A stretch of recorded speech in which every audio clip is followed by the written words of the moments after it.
Assalamualaikum warahmatullahi wabarakatuh. Pada kesempatan ini kita akan mencoba membahas tentang langkah membuat program. Pada perkuliahan kita telah membahas ini sebenarnya, yaitu dalam membuat sebuah program itu ada 7 langkah yang harus kita lalui sampai akhir. Tapi ada kalanya seorang programmer itu melupakan bahwa ada 7 langkah ini.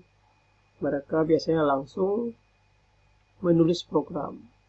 Ketika dihadapi pada sebuah persoalan, mereka langsung menulis codingnya. Padahal ini adalah langkah keempat. Dan ketika kita sebenarnya ingin cepat menulis program, tapi karena kita tidak melalui 3 langkah yang lain, hal ini menjadi kendala, sehingga dalam menulis program kita membutuhkan waktu yang lama. Jadi apa langkah-langkah tersebut? Ada 7 langkah.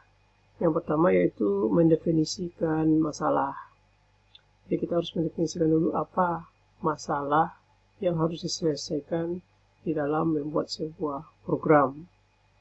Nah, ini bisa kita lakukan dengan mendefinisikan apa input dari sebuah program, prosesnya, dan juga apa outputnya. Jadi dengan mendefinisikan ketiga buah ini, yaitu input, proses, dan output, kita akan nanti bisa mendefinisikan masalah, proses, dan solusi yang harus kita selesaikan. Yang kedua itu menemukan solusi.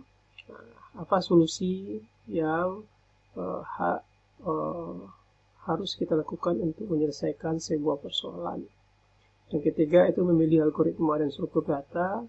Di sini kita bisa membuatkan algoritmanya, baik itu dengan menggunakan pseudocode maupun dengan menggunakan diagram alir.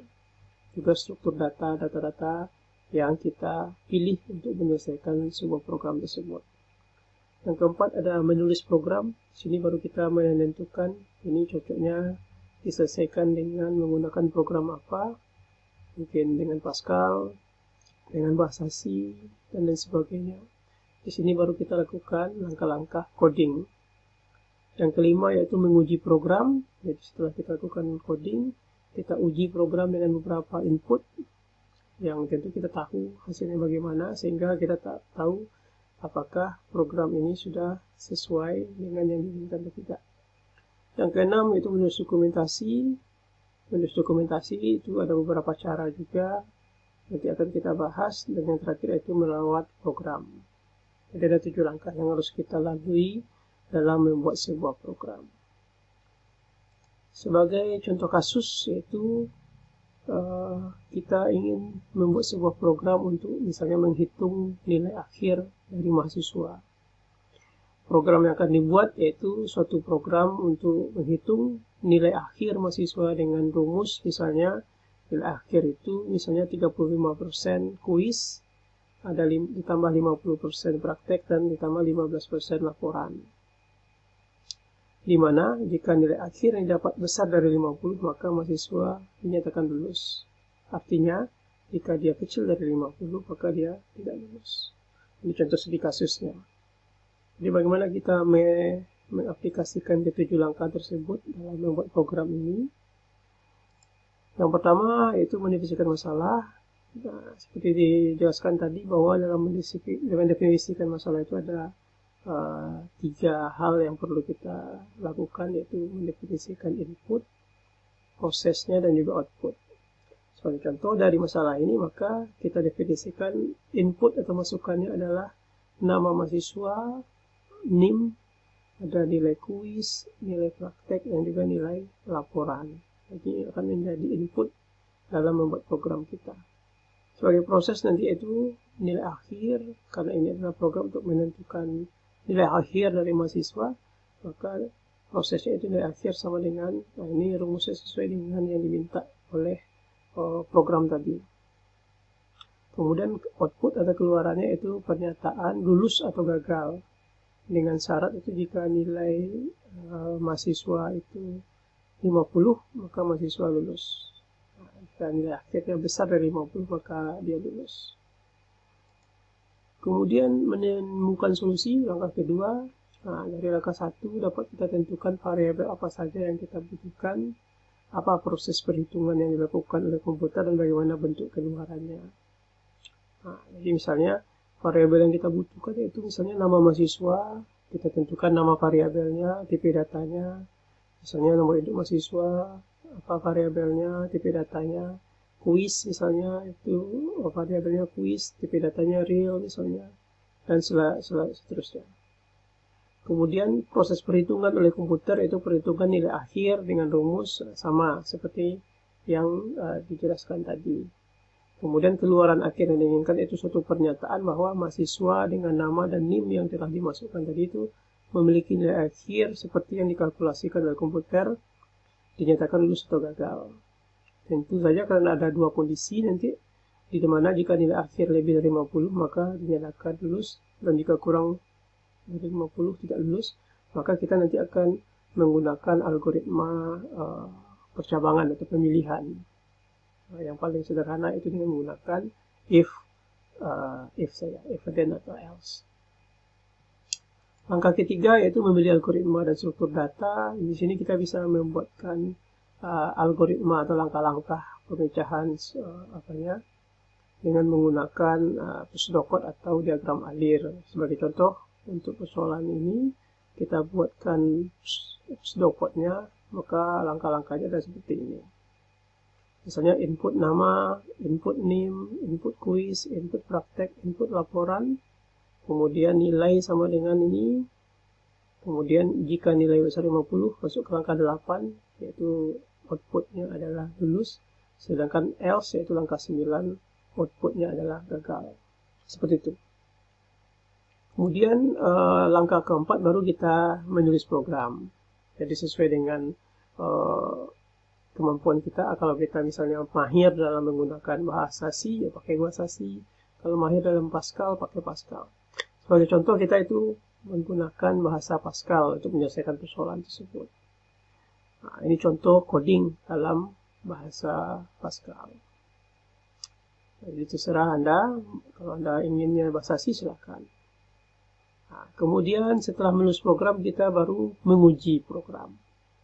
Setelah kita compile dan kita run dengan mencoba dua input, yaitu besar 50 dan kecil 50, maka keluarannya tentu harus sesuai. Dimana kalau dia besar dari 50 itu dia harusnya lulus, kecil dari 50 dia harusnya gagal. Jadi sebagai contoh, setelah kita run, itu misalnya isikan data-data yang diminta, kemudian misalnya nama mahasiswa, NIM, kemudian nilai kuis, praktek, laporan, ini diinputkan semuanya. Kemudian nilai total yang didapat sama dengan ini. Ini adalah kalkulasi dari rumus tadi. Kemudian kesimpulannya itu maka nama mahasiswa dengan NIM sekian dinyatakan lulus. Karena nilai akhirnya 79 dia berarti lulus. Kalau di sini dapatkan, kalau kita inputkan nilai yang kecil dari 50, contoh hasil akhirnya adalah 4,25, maka dia dinyatakan gagal. Itu langkah yang kita lakukan dalam menguji program. Jika memang ada beberapa lagi, misalnya kondisi, ya kita cobakan semua kondisi, diharuskan dicobakan semuanya, sehingga kita tahu apakah ada masalah dalam program atau tidak.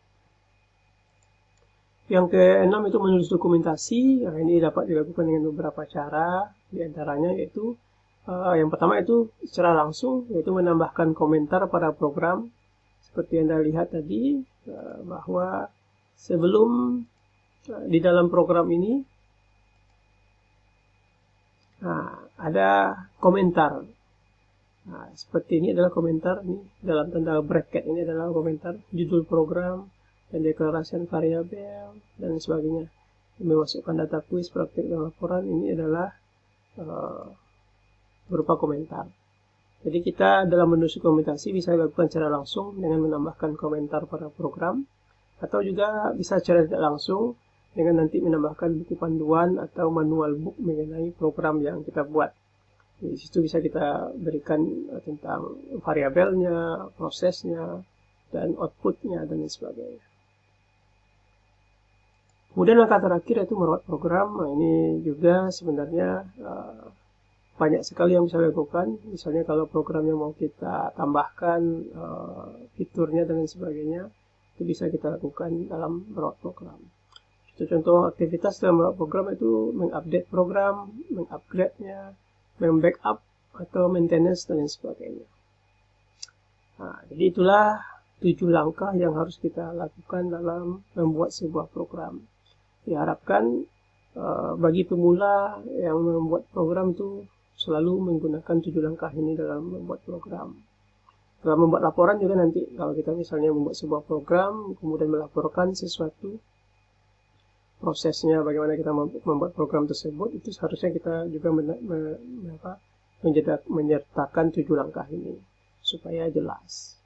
Nah, jadi diharapkan dalam pembuatan program itu kita sebagai programmer itu menggunakan 7 langkah ini. Mungkin kalau kita udah mahir nanti mungkin 7 langkah ini bisa kita lakukan dengan mudah tanpa harus dituliskan, tapi udah di dalam kepala kita. Saya rasa itu aja mungkin yang perlu saya sampaikan. Mudah-mudahan ini bisa memberikan kemudahan bagi mahasiswa atau programmer dalam membuat program supaya lebih terstruktur. Sekian, Assalamualaikum warahmatullahi wabarakatuh.